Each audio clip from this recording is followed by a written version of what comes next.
Kepada peminat TE37 dan CE28 ataupun rim Jepun-Jepun yang banyak dekat belakang sini, korang tahu tak sebenarnya ada satu lagi rim yang pasang dekat kereta korang memang nampak JDM gila guys.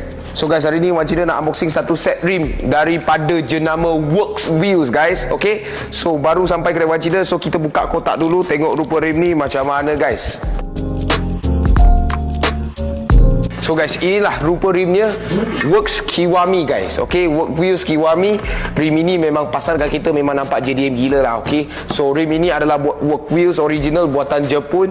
Spek dia adalah 18x8.5 offset 35. Cantik untuk banyak kereta, Civic, Accord, Camry, mana-mana kereta lah yang pasang dengan spek macam ini memang cun lah. Okay, so kita boleh nampak design dia lebih kepada macam 5 spoke, tetapi setiap spoke dia ada 2 spoke lagi, so macam 10 spoke jugalah. Okay, dia nampak kosong sikit, so kalau pasang caliper tu memang cun jugalah. Belanja caliper dan juga belanja disc yang rotor dia besar sikit.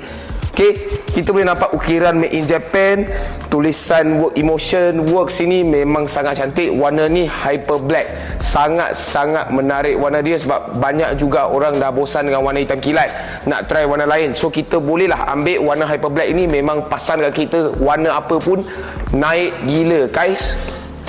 So kita boleh nampak rim ini dia tak ada anti slip lah, dia tak macam T37 yang forge, dia tak ada anti slip, tak dapat nak tambah traction. Tetapi kalau kita pakai rim Jepun ni kan, memang performance kita memang akan naik sebab rim dia ringan dan juga kualiti semua memang tak sama. So kita timbang dulu tengok berat rim ini berapa guys.